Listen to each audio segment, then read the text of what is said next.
गोदातीरी ज्ञान पर्वणी घेऊन उत्सव आला, गोदातीरी ज्ञान पर्वणी घेऊन उत्सव आला। वसंत व्याख्यानमाला ही वसंत व्याख्यानमाला, वसंत व्याख्यानमाला आली वसंत व्याख्यानमाला। मुहूर्त मेढ गोरानडे न्यायमूर्तींनी रोवली, जोड त्याला वझेराव साहेबांची मग लाभली। कुसुमांच्या या गावामध्ये,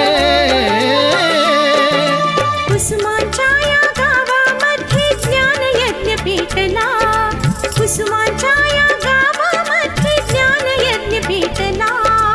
वसंत व्याख्यानमाला ही वसंत व्याख्यानमाला, वसंत व्याख्यानमाला आली वसंत व्याख्यानमाला। पुष्प गुंफिले सुंदर पहिले वाचस्पती भिडेनी, ज्ञान कुंभ तो प्राशन केला पुण्यवान लोकांनी। परंपरेला जगद्गुरूंचा, परंपरेला जगद्गुरूंचा आशीर्वाद लाभला, परंपरेला जगद्गुरूंचा आशीर्वाद लाभला। वसंत व्याख्यानमाला ही वसंत व्याख्यानमाला, वसंत व्याख्यानमाला आली वसंत व्याख्यानमाला।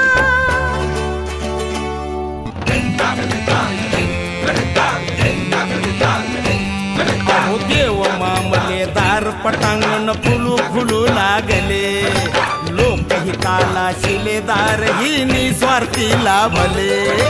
खडतर होता मार्ग तरी पण, खडतर होता मार्ग तरी पण जागर ना थांबला, खडतर होता मार्ग तरी पण जागर ना थांबला। वसंत व्याख्यानमाला ही वसंत व्याख्यानमाला, वसंत व्याख्यानमाला आली वसंत व्याख्यानमाला। गांधी नेहरू सरोजिनी अंधोंडो केशव कर्वे, स्वप्न दिले स्वातंत्र्यवीरांनी स्वतंत्रतेचे नवे। स्वरलतिकेचा स्वरसागर हा, स्वरलतिकेचा स्वरसागर श्री गोदेला भेटला।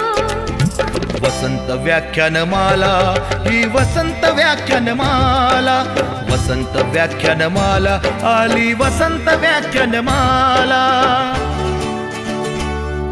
आचार्यात्रे हिंदुहृदय सम्राट धडाडून गेले, विचारवंतांच्या प्रतिभेचे दर्शन येथे घडले। प्रबोधनाच्या नव्या युगाचा, प्रबोधनाच्या नव्या युगाचा पुरस्कार हा झाला, प्रबोधनाच्या नव्या युगाचा पुरस्कार हा झाला। वसंत व्याख्यानमाला ही वसंत व्याख्यानमाला, वसंत व्याख्यानमाला आली वसंत व्याख्यानमाला।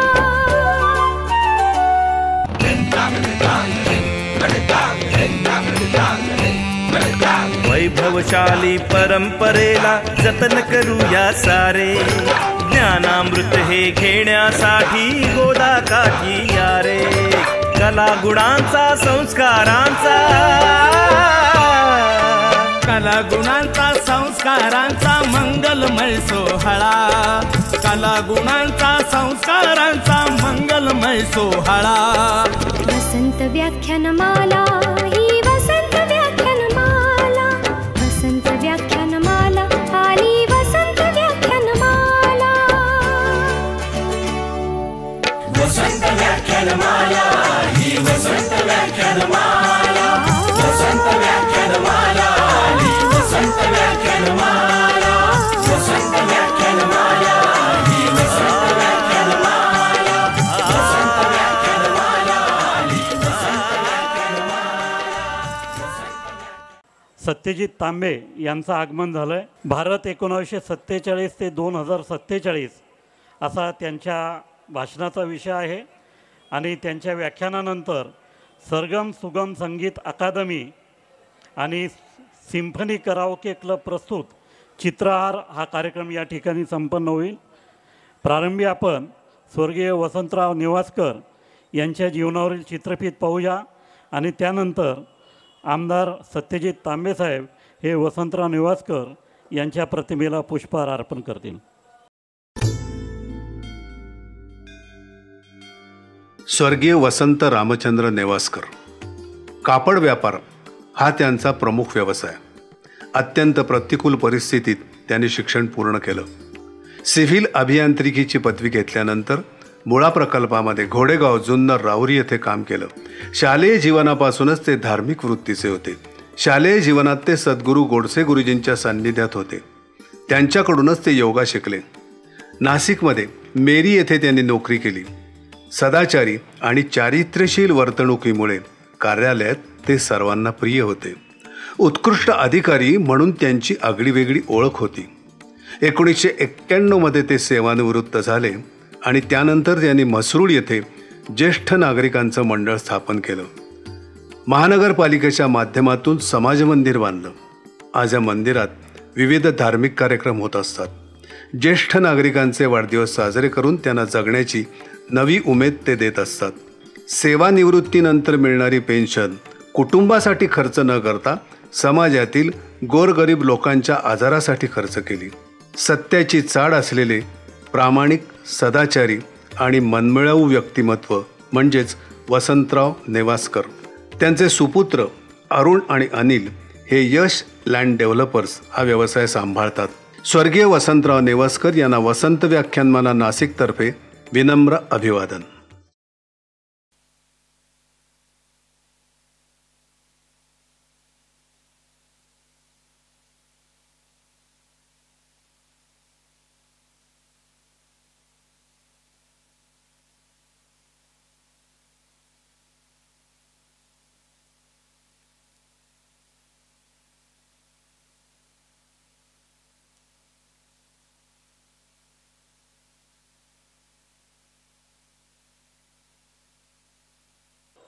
आजचे वक्ते सत्यजित तांबेसाहेब यांचा परिचय आपण चित्रफितीच्या माध्यमातून जाणून घेऊया.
व्याख्यानमालेचे पदाधिकारी अशोक तांबे यांना विनंती करतो, आपण आमदार सत्यजित तांबे यांचा या ठिकाणी व्याख्यानमालेच्या वतीनं सत्कार करावा.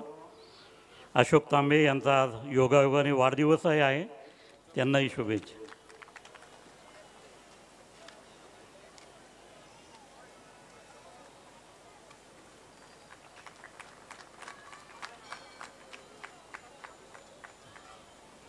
अरुण नेवासकर यांचा सत्कार अशोक महाजन करते. आत्ताच आपण परिचयात ऐकलं की आमदार सत्यजित तांबे दर 100 दिवसांनी आपण काय काम केलं याचा अहवाल जनतेला देतात. असेच जागृत प्रतिनिधी आपल्याला सगळ्या ठिकाणी लाभले तर आपलं जागतिक महासत्ता होण्याचं स्वप्न निश्चितपणे लवकर पूर्ण होऊ शकेल. मी आमदार सत्यजित तांबे यांना विनंती करतो, त्यांनी आजच्या पुष्पास प्रारंभ करावा. भारत 1947 ते 2047. धन्यवाद. ऐतिहासिक अशा वसंत व्याख्यानमालेमध्ये खरं तर मला बोलण्याची हा इको होतोय, माझेच साऊंड मलाच ऐकू येतोय काय. वसंत व्याख्यानमालेमध्ये ऐतिहासिक अशा वसंत व्याख्यानमालेमध्ये मला बोलण्याची संधी खरं तर आज मिळाली. हे माझ्यासाठी मी असं समजतो की एक भाग्याचा क्षण आहे. कारण ज्या वसंत व्याख्यानमालेमध्ये मागच्या 100 वर्षात इतक्या मोठ्या प्रमाणावर देशात विदेशात गाजलेले लोक, नामवंत व्यक्ती इथं येऊन गेलेत, त्या व्याख्यानमालेमध्ये मला येण्याची संधी मिळते हे माझ्यासाठी खरंच एक अभिमानाची गोष्ट आहे. आणि मला असं वाटतं की कदाचित, मला माहीत नाही, बेनीसाहेब सांगू शकतील, पण वडील आणि मुलगा दोघांनाही संधी मिळालेलं कदाचित मीच एक असावा असं मला वाटतं. कारण 2-1 वर्षांपूर्वी आमचे वडीलही या ठिकाणी बोलून गेले आणि आज ती संधी मलाही मिळते. मला असं वाटतं की ही एक वेगळीच ओळख या निमित्ताने आपल्याला आहे. आज अरुण नेवासकरजी या ठिकाणी उपस्थित आहेत. श्रीकांतजी बेनी यांनी मला आग्रहाने 3-4 महिन्यांपूर्वी फोन केला आणि वेळ सांगितली. आता मला माहीत नव्हतं की 2047ची गप्पा मारायच्या आणि 4 दिवसावर मतदान असेल. हा योगायोग मला काय तेव्हा अंदाज नव्हता. कारण आजकाल सगळ्याच निवडणुकीचा अजेंडा आपला विकसित भारत 2047 असा चाललेला असल्यामुळे हा निवड योगायोग समजावा असं मी समजतो.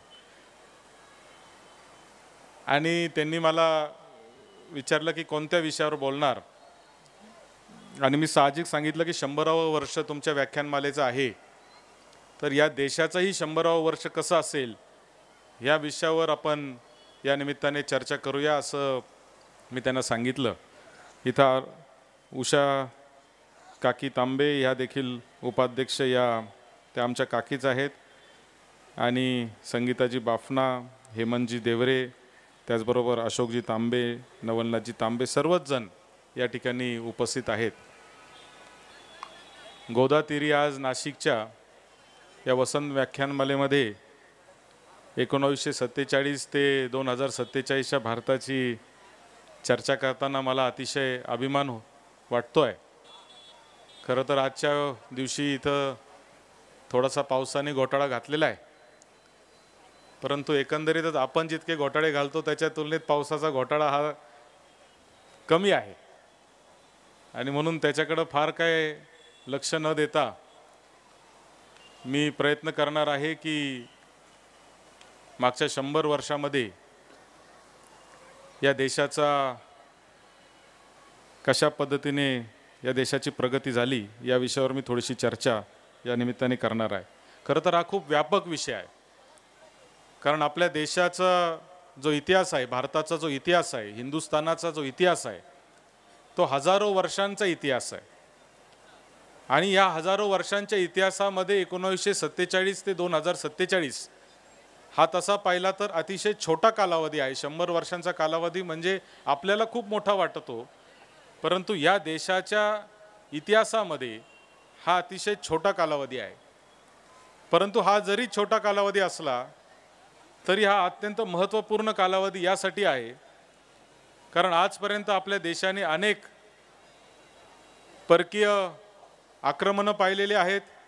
आपल्या देशाने आजपर्यंत अनेक वेळा पारतंत्र्यामध्ये आपण घालवलेला आहे आणि तो फक्त ब्रिटिशांच्याच नव्हे तर हजारो वर्षांमध्ये अनेक वेगवेगळ्या राज्यकर्त्यांनी येऊन आपल्या देशावर राज्य केलेलं आहे. हा आपला इतिहास आहे. किंबहुना एक काळ तर असा होता की ज्यावेळेस भारताला स्वातंत्र्य मिळालं त्यावेळेस चर्चिल असं म्हणाले होते की स्वतंत्र भारतामध्ये भारतीयांमध्ये देश चालवण्याची ताकदच नाही आहे आणि ते देश चालूच शकत नाही. यांना जर आपण स्वातंत्र्य दिलं तर हे पुढच्या 10-20 वर्षामध्ये संपलेले असतील असं त्यावेळेसच्या ब्रिटनच्या पंतप्रधान चर्चिलांचं वाक्य होतं. मात्र मागच्या 75 वर्षात आपण एक गोष्ट सिद्ध केली की फक्त आपण देशच चालवला नाही तर देश आपण एका वेगळ्या प्रगतीच्या दिशेने देखील नेण्याचा प्रयत्न आपल्या सगळ्या राज्यकर्त्यांनी आजपर्यंत केलेला आहे. हे देखील आपलं फार मोठं यश आहे. याच्यामध्ये काही चढ उतार झाले असतील, काही गोष्टी कमी जास्त झाल्या असतील, काही राज्यकर्ते चांगले आले असतील, काही चुकीचे आले असतील, काही राज्यकर्त्यांचे काही निर्णय चुकले असतील, परंतु हे जरी पाहिलं तर एवढ्या अवाढ्य अशा देशामध्ये आणि विविधतेने नटलेल्या आपल्या या भारतामध्ये मला असं वाटतं की आपण जी प्रगती आजपर्यंत केलेली आहे ती एक आशादायी चित्र आहे. आणि म्हणूनच या भारताला हजारो वर्षांचा इतिहास असताना या हजारो वर्षामध्ये भारत महासत्ता होऊ शकला नाही. आपल्याला पहिलं महासत्ता होण्याचं स्वप्न या देशाचे राष्ट्रपती डॉक्टर APJ अब्दुल कलाम यांनी दाखवलं.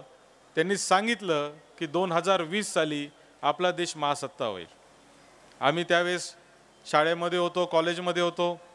आता देश महासत्ता होणार म्हणजे काय होणार याची कोणालाच कल्पना नव्हती, परंतु काहीतरी होणार, काहीतरी वेगळं होणार. 2020ला आपल्या देशामध्ये काहीतरी चांगलं होणार असं आपल्या सगळ्यांच्या मनामध्ये त्यावेळेस भावना निर्माण झाली. अर्थात आपण त्याच्यावर अनेक चर्चा करू शकतो की आपल्याला ते यश मिळालं की नाही मिळालं. माझ्या दृष्टीने तर नाही मिळालेलं, परंतु जरी आपण चर्चा करायला गेलो तरी एक जो गोल ठेवावा लागतो कुठलीही कंपनी चालवताना, कुठलाही देश चालवताना, कुठलाही परिवार चालवताना आपल्याला एक गोल ठेवावा लागतो आणि तो गोल आपल्याला दाखवण्याचं काम डॉक्टर APJ अब्दुल कलामांनी सगळ्यात पहिल्यांदा दाखवलं. कारण आपला देश स्वातंत्र्य मिळाल्यानंतर महासत्ता होण्याचं स्वप्न आपल्याला दाखवणं हेच फार मोठं दिव्य होतं असं मला वाटतं.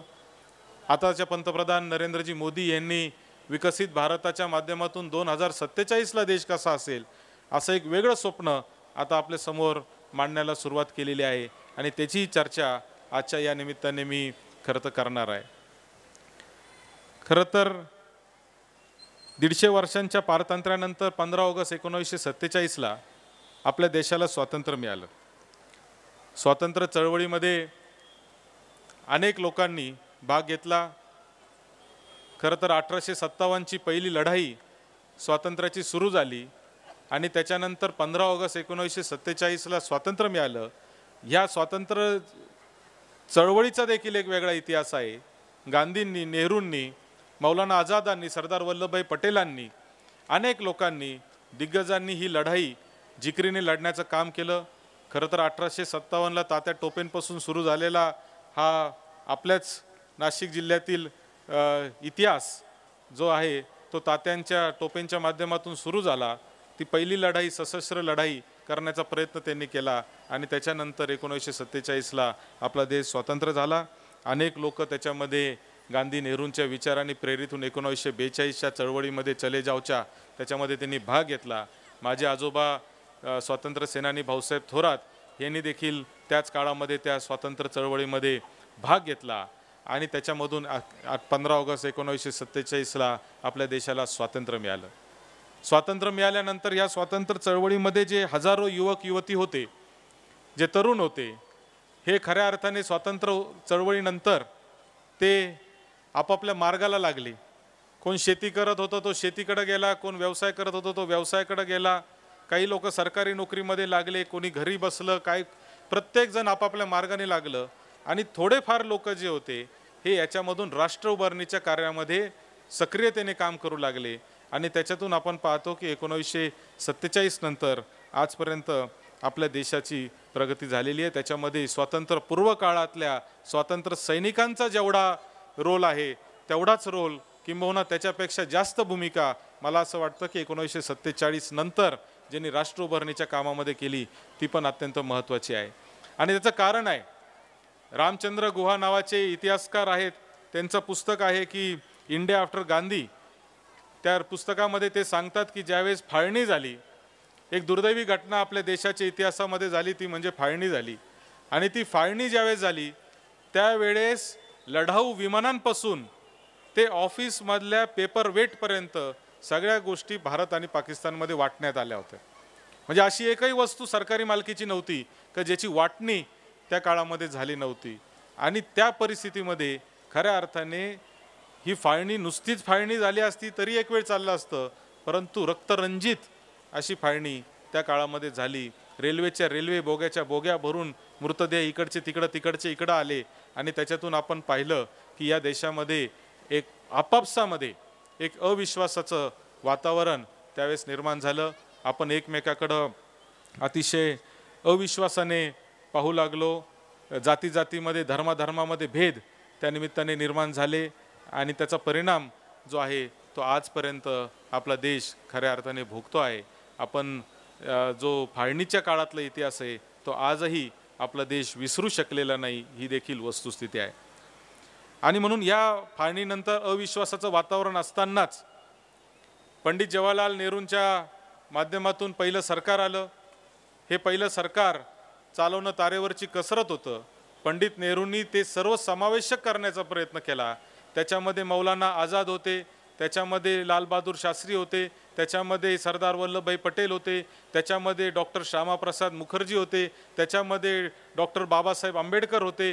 म्हणजे विचार जरी पटत नसतील एकमेकाचे तरी देश जर पुढे घेऊन जायचा असेल तर आपण सगळ्यांनी एकत्र आलं पाहिजे, असं हे पहिलं मंत्रिमंडळ खऱ्या अर्थाने या देशाचं तयार झालं होतं, ज्याच्यामध्ये डाव्या विचारापासून उजव्या विचारापर्यंत सगळे लोक एकत्रितपणे काम करत होते. कारण पंडित नेहरूंनी एका गोष्टीची काळजी घेतली होती का जो त्या विषयातला एक्सपर्ट आहे त्याला त्या विषयाची जबाबदारी दिली. डॉक्टर बाबासाहेब आंबेडकरांचं आणि नेहरूंचं अनेक वेळा पटत नव्हतं. डॉक्टर बाबासाहेब आंबेडकरांचे आणि गांधींचे अनेक वेळा वैचारिक मतभेद होते. परंतु ज्यावेळेस संविधानाची घटना मसुदा समिती तयार करण्याची वेळ आली तेव्हा ती जबाबदारी कोणाला द्यायची, तर ती डॉक्टर बाबासाहेब आंबेडकर हे कायदेतज्ञ आहेत, हे बॅरिस्टर आहेत, हे अत्यंत उच्च विभूषित आहेत, तर त्यांना ती जबाबदारी देण्याचं काम गांधीजींनी केलं. म्हणून तो जो काळ होता तो अविश्वासाचा असल्यामुळे त्यावेळेस एकमेकाच्या बद्दल विश्वास निर्माण करणं आणि आपल्या परिवारात तरी कुठं अडचणी निर्माण होणार नाही याची काळजी घेणं हे त्यांच्या दृष्टीने अत्यंत गरजेचं होतं. खरं तर भारत आणि पाकिस्तान या दोन्ही देशांची निर्मिती ही एकाच दिवशी झालेली आहे.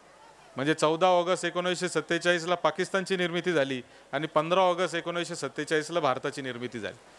आज आपण जर पाकिस्तान कुठे पाहिलं आणि भारत कुठे हे जर बघितलं तर त्याच्यातूनच आपल्या लक्षात येईल की भारताने पकडलेले धोरणं, भारताने स्वीकारलेले धोरणं आणि पाकिस्तानने स्वीकारलेले धोरणं याच्यामध्ये कुठंतरी गल्लत झालेली आहे. पाकिस्तान कुठंतरी चुकलेलं आहे हे आजच्या पाकिस्तानच्या परिस्थितीवरून लक्षात येईल. कारण पाकिस्तानने स्वीकारताना एका धर्माच्या नावावर राज्य चालवण्याचं धोरण स्वीकारलं आणि त्यावेळेस भारताने सर्वसमावेशक धर्मनिरपेक्ष राज्य चालवण्याचं धोरण स्वीकारलं. पाकिस्तानने त्यावेळेसची घटना तयार करत असताना धर्माला केंद्रबिंदू ठेवलं आणि ज्यावेळेस भारताची घटना तयार होत होती तेव्हा आपण समता बंधुता याला मुख्य केंद्रबिंदू ठेवलं. आणि त्याचा परिणाम आज आपण पाहतो की आजही 75 वर्षांनी आपल्या देशामध्ये आपण एकमेकाशी गुन्ह्या गोविंदाने नांदतोय आणि तिकडं पाकिस्तान जो आहे तो आज बँक करप्ट झालेला आहे. पाकिस्तानला आज कोणी कर्ज द्यायला तयार नाही. पाकिस्तानकडं आज कर्जाचे हप्ते भरण्यासाठी देखील पैसे नाही. असं बँक करप्ट झालेलं झालेला देश मग कालांतराने आपण पाहिलं की मिलिटरीच्या दाव्यामध्ये गेला, मिलिटरी तिथलं राजकारण करू लागलं आणि अशा पद्धतीने भारतामध्ये आपण पाहिलं की भारतामध्ये मात्र आपण वेगळं धोरण स्वीकारलं आणि त्याचा फायदा आपल्याला झाला. भारताने अत्यंत सुंदर अशी राज्यघटना तयार केली. अनेक देशांच्या राज्यघटनेचा अभ्यास करून भारताची राज्यघटना तयार झाली आणि भारताची राज्यघटना तयार करत असताना 21 वर्षाच्या पुढच्या तरुण तरुणींना मतदानाचा अधिकार दिला आणि त्याचबरोबर इथं मोठ्या प्रमाणावर महिला बसलेल्या, म्हणून मला सांगायचंय की महिलांना मतदानाचा अधिकार न मागता देणारा भारत हा एकमेव देश आहे. एकमेव देश आहे. अमेरिकेमध्ये महिलांना मतदानाच्या अधिकारासाठी 100 वर्ष लढावं लागली ती 100 वर्ष. म्हणजे भारताचं जसं स्वातंत्र्याची चळवळ आहे तशी अमेरिकेमधल्या महिलांची मतदानाच्या अधिकारासाठीची चळवळ आहे आणि ती चळवळ करून त्यांना मतदानाचा अधिकार मिळाला. आपल्याकडं महिलांना न मागता तो मतदानाचा अधिकार मिळाला आणि न मागता मिळालेल्या गोष्टीचं महत्त्व नसतं, म्हणूनच की काय आपण मतदानाला जात नाही अशी परिस्थिती आहे. कारण आपल्याला सगळं सहज मिळालेलं आहे. आपल्याला राज्यघटना सहज मिळाली, आपल्याला समतेचा अधिकार सहज मिळाला, सगळ्यांना एक समान वागणूक सहज मिळाली आणि म्हणूनच आपल्याला आता त्याचं महत्त्व राहिलं नाही आणि म्हणूनच लोकसभेसारख्या देशाच्या दृष्टीने महत्त्वाच्या निवडणुकीत देखील 50, 55, 60च्या वर टक्के मतदान होत नाही आणि विशेष करून शहरांमध्ये तर 50% पुढे जातच नाही. आणि त्याच्या सुट्टीला लागून आलं की आपण सुट्टीला गेल्याशिवाय राहत नाही. म्हणजे निवडणूक आयोगाची कमाल आहे, त्यांना एवढं माहिती आहे की सुट्टीला लागून जर मतदान ठेवलं तर लोक सुट्टीला जातात, तरी ते का ठेवतात हा देखील माझ्या समोर एक संशोधनाचा विषय आहे. परंतु असो, आपल्या राज्यघटनेने आपल्याला अत्यंत चांगलं असं काम केलं. मी ह्या भाषणाच्या निमित्ताने ज्यावेळेस सहज काही पुस्तकं चाळत होतो आणि सहज काही इतिहास पाहत होतो, म्हणजे भारताचं मागच्या 47 पासून किती प्रचंड मोठ्या प्रमाणावर चढ उतार झालेत आणि किती चांगले चांगले निर्णय मागच्या 75 वर्षात आपल्या देशाने घेतले, हे म्हणजे खरं तर एक आपल्या सगळ्यांसाठी एक चिंतनाचा विषय आहे, माहितीचा विषय आहे. म्हणजे पहिल्याच वर्षात आपल्या देशाला स्वातंत्र्य मिळाल्यावर आपलं पहिलं युद्ध पाकिस्तानबरोबर झालं.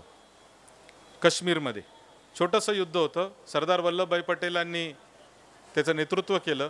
350 राजघराणे जे आहेत ते विलिनीकरण करत नव्हते. त्या राज्यांचं विलिनीकरण सरदार वल्लभभाई पटेलांनी यशस्वीपणे त्या ठिकाणी करून घेतलं. प्रसंगी दम द्यावा लागला, काय करावं लागलं, सैन्य पाठवावं लागलं, परंतु ते करून घेतलं सरदार वल्लभभाई पटेलांनी. त्याच्यानंतर 1951ला आपण पहिल्यांदा पंचवार्षिक योजना नावाचा प्रकार आणला. प्लॅनिंग कमिशन, 5 वर्षाचं प्लॅनिंग करायचं. अभूतपूर्व कल्पना आहे, कुठल्याही देशामध्ये ती नव्हती. भारतामध्ये पहिल्यांदा जगामध्ये प्लॅनिंग कमिशन आणि 5 वर्षाचा प्लॅन अशा पद्धतीची गोष्ट तयार केली. ती अगदी 2014 पर्यंत चालू होती. 2014ला पंतप्रधान मोदींनी प्लॅनिंग कमिशन बंद केलं आणि नीती आयोग नावाने आता एक नवीन आयोग त्यांनी त्याच्यामध्ये तयार केला. काम एकच आहे, जे प्लॅनिंग कमिशन करत होतं तेच नीती आयोग करतंय. त्यांनी फक्त त्याला थोडंसं मॉडर्न स्वरूप देण्याचा प्रयत्न त्याच्यामध्ये केलेला आहे, जो प्रयत्न देखील मला असं वाटतं की अत्यंत गरजेचा आहे. कारण शेवटी कालांप्रमाणे आपल्याला बदलायचं असतं, त्याच्यातलाच एक तो भाग म्हणून होता. म्हणजे 1951ला आपण पहिली पंचवार्षिक योजना, 1952ला आपली पहिली लोकसभेची निवडणूक, महिलांना मतदानाचा अधिकार, एकीकडं युद्ध आपलं 1947ला छोटंसं झालं, फाळणीनंतरचा देश आहे, अविश्वासाचं वातावरण आहे. त्याच्यामध्येच आपण पाहिलं की 1961मध्ये पुन्हा एकदा दुसऱ्या युद्धाला आपल्याला 62मध्ये सामोरं जावं लागलं, चीनच्या युद्धाला. बरं, एका बाजूला आपण पाकिस्तान बरोबर भांडत होतो, दुसऱ्या बाजूला आपण चीन बरोबर युद्ध करतोय 62मध्ये आणि त्याच वेळेला आपल्या देशात अजूनही परकीय लोक आहेत. गोव्यामध्ये त्यावेळेसही पोर्तुगीजांचं राज्य होतं. ब्रिटिश 47ला गेले, पण पोर्तुगीज 1961ला गेले. म्हणजे एका बाजूला आपण देश म्हणून पाकिस्तानशी भांडतोय, एका बाजूला देश म्हणून आपण चायनाशी भांडतोय आणि दुसऱ्या बाजूला आपण आपल्याच देशामध्ये गोवा मुक्ती संग्रामचा कार्यक्रम देखील राबवतोय आणि त्याच्यातून पोर्तुगीजांना बाहेर काढतोय. आणि ते पोर्तुगीज शेवटी कधी बाहेर गेले? 1961मध्ये ते बाहेर गेले. म्हणजे 1962ला चायना बरोबरचं युद्ध, 1965ला पाकिस्तान बरोबरचं युद्ध, 1971ला परत पाकिस्तान बरोबरचं युद्ध, 1999ला परत कारगिलच्या माध्यमातून छोटंसं एक युद्ध म्हणजे 75 वर्षात 5 ते 6 युद्ध करून प्रगती करणं, मला असं वाटतं की खूप मोठं यश आपण या देशाने खरं तर राबवलेलं आहे. ह्याचं देखील कौतुक आपण आजच्या निमित्ताने केलं पाहिजे. हे सोपं नसतं. एका बाजूला संकट आहेत, एका बाजूला अविश्वासाचं वातावरण आहे, दुसऱ्या बाजूला आपलं बॉर्डर म्हणजे सगळ्यात जास्त बॉर्डरचं डिस्प्यूट असलेला देश हा जगामध्ये भारत आहे. आपलं बांगलादेश बरोबर डिस्प्यूट आहे, आपलं म्यानमार बरोबर डिस्प्यूट आहे, आपलं तिकडं भूतान बरोबर डिस्प्यूट आहे, तिकडं नेपाळ बरोबर आहे, तिकडं वर चायना बरोबर आहे, इकडं पाकिस्तान बरोबर आहे, खाली श्रीलंकेबरोबर आहे. प्रत्येक देशाबरोबर आपलं कुठं ना कुठं बॉर्डरचा काहीतरी भांडण चालू आहे. बांगलादेशबरोबर आपलं पाण्याचं पण भांडण चालू आहे की आपण जे पाणी पश्चिम बंगालमधून देतो त्याचं किती पाणी द्यायचं त्याच्यावरून पण भांडण चालू आहे. म्हणजे हे सगळे चॅलेंजेस असताना मला असं वाटतं की त्याच्यातच 1964 साली त्याच्यामध्ये पंडित जवाहरलाल नेहरूंचं निधन होतं. त्याच्यानंतर लालबहादूर शास्त्री पंतप्रधान होतात, ते पण 1966ला त्यांचं पण निधन होतं. त्याच्यानंतर इंदिरा गांधी पंतप्रधान होतात आणि इंदिरा गांधी पंतप्रधान झाल्यानंतर त्यांना जो मोठा कालावधी पंतप्रधानांच्या काळामध्ये मिळतो त्या काळामध्ये खऱ्या अर्थाने कुठंतरी एक रूपरेषा या देशाला मिळायला सुरुवात होते.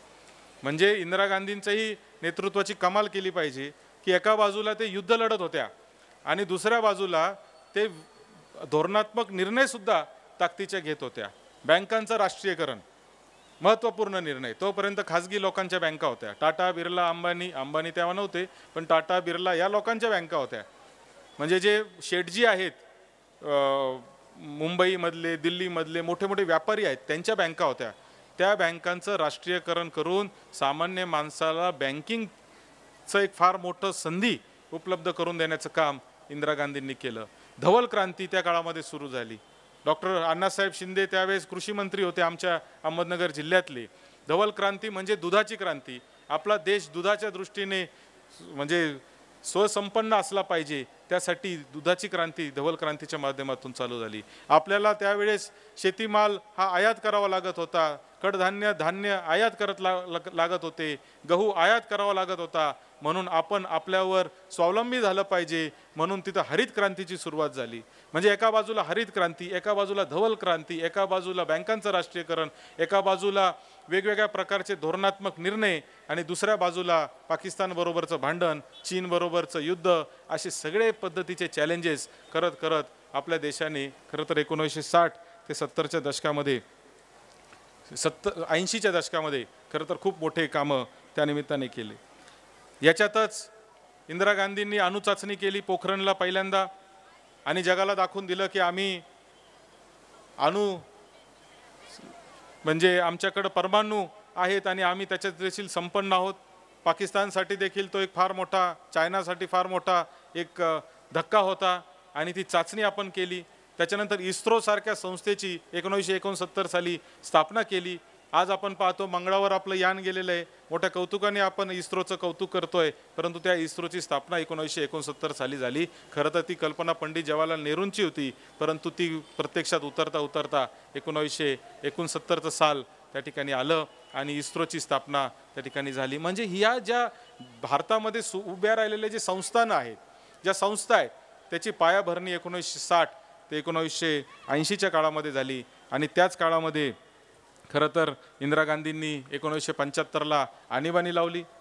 आता ती आणीबाणी का लावली, कशी लावली, कोणत्या परिस्थितीत लावली, हा एक फार मोठा चर्चेचा मुद्दा आहे. त्याच्यामध्ये मतमतांतर आहेत. काही लोक आणीबाणीच्या बाजूने होते, काही लोक आणीबाणीच्या विरोधात होते. परंतु जे काय झालं ते लोकशाहीच्या दृष्टीने घातक होतं आणि ते घातक असल्यामुळे त्याचा विरोध करणं मला असं वाटतं की तेच संयुक्तिक होतं. 1975ला लागलेली आणीबाणी 1977 पर्यंत चालली. त्याच्यानंतर इंदिरा गांधींचा मोठा पराभव झाला. ती पराभव झाल्यानंतर जनता सरकार आलं. जनता सरकारच्या माध्यमातून एक वेगळा प्रयोग त्या ठिकाणी झाला. वेगवेगळ्या विचारसरणीचे सगळे लोक एकत्र आले. सगळ्यांनी एकत्र येऊन तिथं एक सरकार तयार केलं. ते पहिल्यांदा नॉन काँग्रेस सरकार जे आहे ते देशामध्ये आलं. ते टिकलं नाही. 1980ला निवडणूक झाली. पुन्हा एकदा इंदिरा गांधी निवडून आल्या.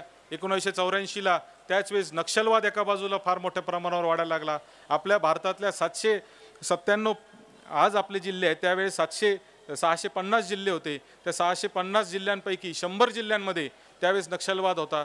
म्हणजे जवळजवळ 15% आपला देश तो नक्षलवादामध्ये होता. त्याच वेळेस पंजाबमध्ये खलिस्तानी चळवळ सुरू झाली होती. त्या खलिस्तानी चळवळीने त्या ठिकाणी सुवर्ण मंदिरामध्ये घुसखोरी केली. ती सुवर्ण मंदिरामध्ये घुसखोरी केली, त्याला हाणून पाडण्यासाठी इंदिरा गांधींनी ऑपरेशन ब्ल्यू स्टार केलं. ऑपरेशन ब्ल्यू स्टार करून त्यांनी तर खालिस्तानी चळवळ संपवली. परंतु लगेच 31 ऑक्टोबर 1984ला इंदिरा गांधींची हत्या याच खालिस्तानी अतिरेक्यांनी केली. हा इतिहास आहे. खरं तर इंदिरा गांधींसारखे कणखर नेतृत्व आपल्या देशाला मिळालं. कणखर नेतृत्व जेव्हा मिळतं तेव्हा त्याला दोन्ही अँगल असतात. त्याचा फायदा पण असतो, तोटा पण असतो. जसं 75ची आणीबाणी हा इंदिरा गांधींच्या कारकिर्दीमधला एक, मला असं वाटतं की अडचणीचा काळ होता. तसा त्यांनी चांगले निर्णय घेतले. तो कणखर नसत्या तर कदाचित घेऊ शकल्या नसत्या. आजही आपण पाहतो की नरेंद्र मोदींच्या माध्यमातून एक कणखर नेतृत्व आहे. काही निर्णय चुकतात, काही निर्णय बरोबर असतात, परंतु लीडरशिप जी आहे ती लीडरशिप क्वालिटी मला असं वाटतं की या देशाला पुढे घेऊन जाण्यासाठी जी लागते ती इंदिरा गांधींच्या नेतृत्वामध्ये त्यावेळेस होती. आणि म्हणूनच आपण पाहिलं की अनेक निर्णय त्यांचे त्या ठिकाणी आले आणि खलिस्तानी चळवळ त्या काळामध्ये संपून टाकण्यात स्वतःचा जीव गेला, हत्या झाली. त्यांना सांगितलं होतं त्यांच्या इंटेलिजन्सनी की तुमचे बॉडीगार्ड सीख आहेत, तुम्ही ते बदलले पाहिजे. पण त्या म्हणाल्या नाही, माझा कोणत्या जातीवर किंवा धर्मावर आक्षेप असू शकत नाही, कोणत्या व्यक्तीवर माझा आक्षेप असू शकत नाही. एका खलिस्तानी चळवळीमुळे मी सगळ्या शीख समाजाला अतिरेकी ठरू शकत नाही. आणि त्याच्यानंतर 5व्याच दिवशी त्यांची हत्या त्या ठिकाणी झाली. हा इतिहास आहे. आणि म्हणून मला असं वाटतं की ह्या काळामध्ये खरं तर एक फार मोठं ज्याला उलाढाल म्हणतो आपण, ती या भारताच्या सगळ्या चळवळीमध्ये आज खऱ्या अर्थाने झाली. त्याच्यानंतर राजीव गांधी आले. राजीव गांधी ज्या परिस्थितीत आले, इंदिरा गांधींची हत्या झाली, सगळ्यात मोठं सरकार राजीव गांधींचं तयार झालं. राजीव गांधींनी कॉम्प्युटर आणला. राजीव गांधींनी पहिल्यांदा भारतामध्ये नॅशनल गेम्स भरवले. ते नॅशनल गेम्स कलर टी व्हीवर दाखवले. STD ISD PCO सगळ्या देशामध्ये चालू झाला. फोन लावणं, त्याच्या आधी ट्रंक कॉल लावणं किती मोठं जिकरीचं. इथं मी तर तो काळ पाहिलेला नाही. इथं काही लोक आहेत की ज्यांनी ट्रंक कॉल पाहिला असेल. आता आम्हाला तर सवय लागली की मिस कॉल दिला तरी समोरून फोन आला पाहिजे, आमची अपेक्षा आहे. परंतु तो काळ होता की कॉल सांगायचा, 2-2 दिवस लागायचे, मग तो कॉल लागायचा. तो कॉल मग आल्यानंतर इकडून आवाज यायचा नाही, तिकडं आवाज जायचा नाही. त्या काळामध्ये ही परिस्थिती होती. त्याच्यात राजीव गांधींनी IT आणलं, त्याच्यामध्ये राजीव गांधींनी माहिती तंत्रज्ञान आणलं, त्याच्यामध्ये राजीव गांधींनी टेलिकम्युनिकेशन आणलं. STD ISD PCO चालू झाले, गल्ली बोळामध्ये बूथ चालू झाले, TV आला. आणि ह्याच्यापेक्षाही महत्त्वाचे 2 निर्णय राजीव गांधींनी त्यांच्या अल्पावधीमध्ये पंतप्रधान काळाचे केले. ते म्हणजे 18 वर्षाच्या तरुणाला मतदानाचा अधिकार दिला. जो 21 वर्षाच्या तरुणाला होता तो 18 वर्षाच्या तरुणाला केला. अनेक लोकांनी राजीव गांधींना त्यावेळेस सांगितलं की राजीवजी तुम्ही चुकीचा निर्णय घेताय, 18 वर्षाचा तरुण हा निर्णय घेऊ शकत नाही, तुम्ही त्याला मतदानाचा अधिकार देऊ नका, 21च योग्य वय आहे. राजीव गांधींनी ऐकलं नाही. नंतर तरुणांनी त्यांचं काय केलं आपल्याला माहिती. पुढच्या निवडणुकांमध्ये तरुणच त्यांच्या विरोधात गेलेले आपण पाहिलेले आहेत. दुसरा महत्त्वाचा निर्णय राजीव गांधींनी केला तो म्हणजे पंचायत राज व्यवस्था. हिला एक कायदेशीर स्वरूप दिलं. इथं अनेक लोक जुने बसलेले असतील. मी स्वतः जिल्हा परिषद सदस्य म्हणून काम केलेलं आहे, म्हणून मला थोडीफार माहिती आहे. 1980 ते 1991 11 वर्ष आपल्याकडे जिल्हा परिषद पंचायत समितीच्या निवडणुका झाल्या नव्हत्या. म्हणजे आमच्या जिल्ह्यामध्ये आप्पासाहेब राजळे, यशवंतराव गडाख हे जे नेतृत्व होते ते 11 वर्ष जिल्हा परिषद सदस्य होते. मग दरवर्षी ते सभापती बदलायचे, अध्यक्ष बदलायचे. 11 वर्ष चाललं, कारण कायद्याने बंधनकारक नव्हतं की 5च वर्षांनी निवडणुका झाल्या पाहिजे. ते कायद्याने बंधन करण्याचं काम राजीव गांधींनी 72वी 73वी जी घटना दुरुस्ती केली त्याच्या माध्यमातून हे झालं. आज आपण घटनेच्या बाबतीतही सगळीकडे बघतो काय दोन्ही पक्ष एकमेकावर आरोप करतात की संविधान बदलायचे, संविधान बदलायचे. ते संविधान बदलायचं म्हणजे संविधानामध्ये काही नवीन गोष्टी आणायच्या आहेत. ह्या मागच्या 75 वर्षामध्ये अनेक वेळा या संविधानामध्ये बदल छोटे मोठे करण्यात आलेले आहेत आणि ते चांगल्यासाठीच त्या ठिकाणी या देशाचे केले. ज्याच्यातला एक बदल राजीव गांधींनी केला, 72वी 73वी घटना दुरुस्ती केली आणि पंचायत राज व्यवस्थेला एक महत्त्वाचं स्वरूप त्या ठिकाणी आणून देण्याचं काम त्यांनी केलं. आपला देश राजीव गांधींच्या नेतृत्वाखाली प्रगती करत असतानाच तिकडे तमिळनाडूमध्ये तमिळ LTTच्या अतिरेक्यांबरोबर त्यांचं भांडण चालू झालं. श्रीलंकेचं आणि भारताचं तिथं भांडण चालू झालं. तमिळ अतिरेक्यांनी राजीव गांधींची हत्या केली. राजीव गांधींची दुर्दैवी हत्या झाल्यानंतर या देशामध्ये PV नरसिंहरावांचं सरकार आलं. PV नरसिंहरावांचं सरकार आल्यानंतर खऱ्या अर्थाने आपला देश म्हणजे ज्यांना PV नरसिंहरावाचा काळ तर बऱ्याच लोकांना माहिती आहे, कारण 91चा काळ म्हणजे आत्ताचाच काळ आहे.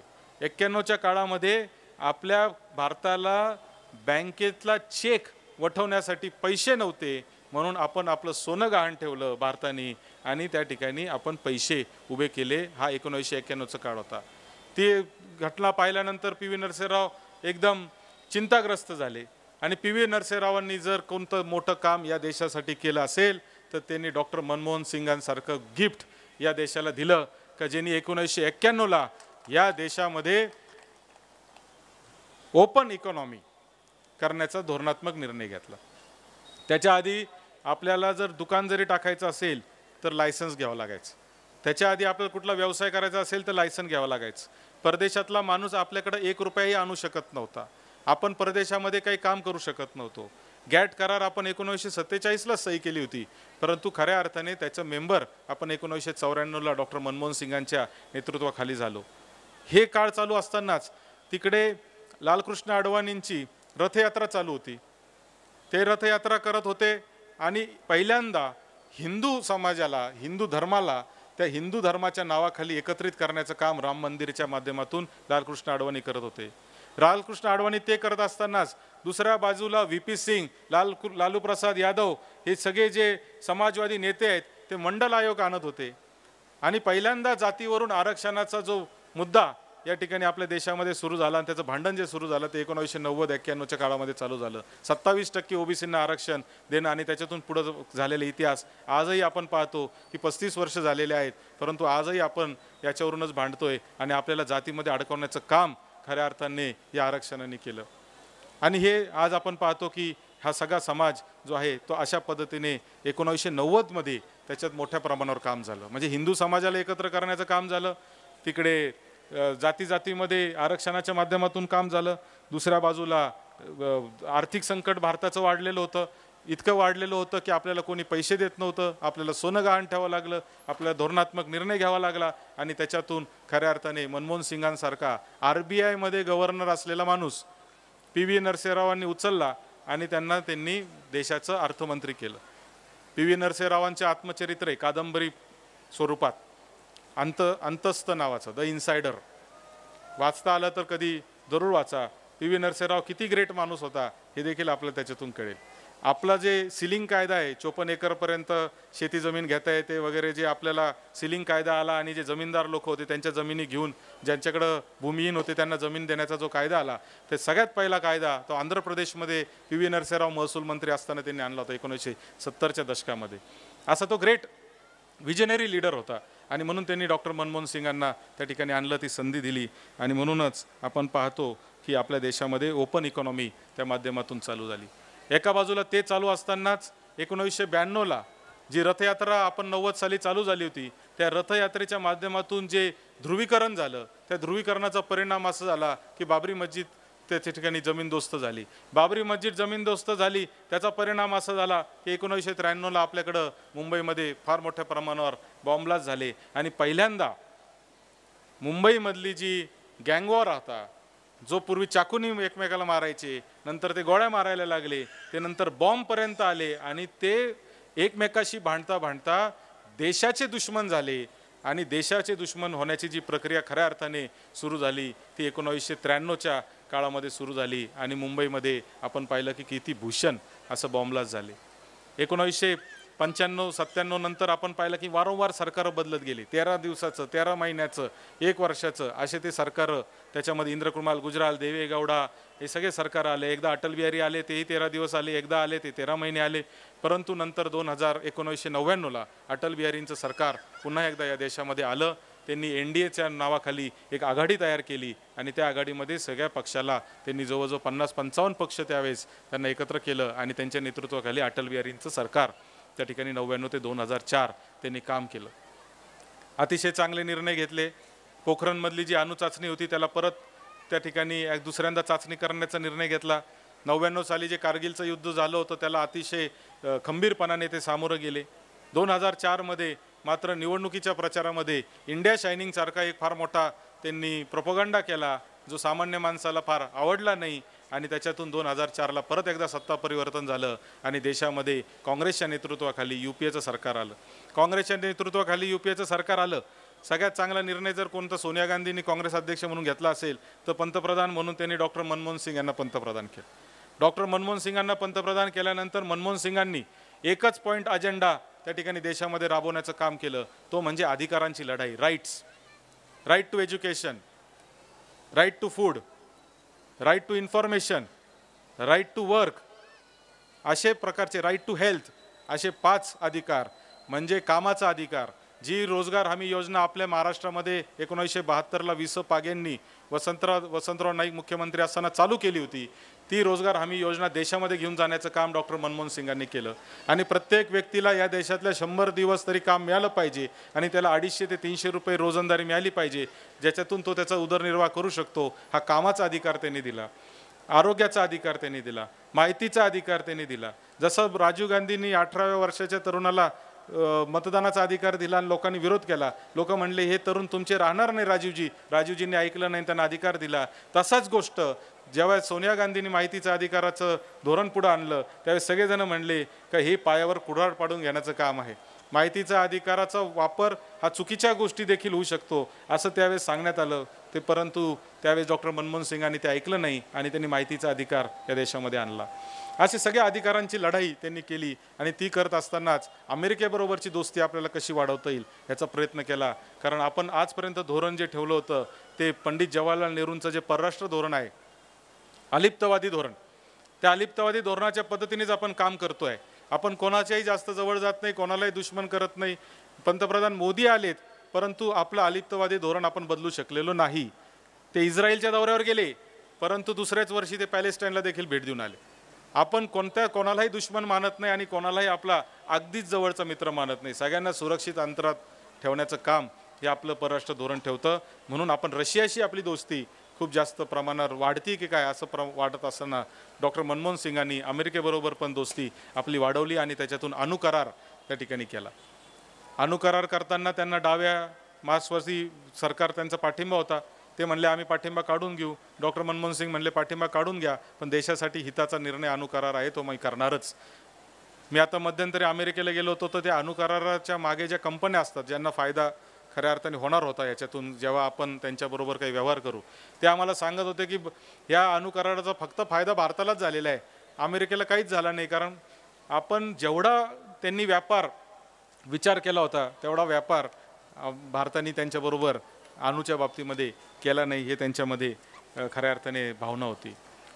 हे सगळं 1997, 99, 2004, 2014 पर्यंतचा काळ चालला होता. 1947ला तर आपल्या देशाला 50 वर्ष पूर्ण झाले. आता आम्ही तेव्हा शाळेत होतो, सुवर्ण महोत्सवी कार्यक्रम गल्लोगल्ली आपण फार मोठ्या प्रमाणावर कार्यक्रम केले, देशामध्ये मोठे कार्यक्रम झाले.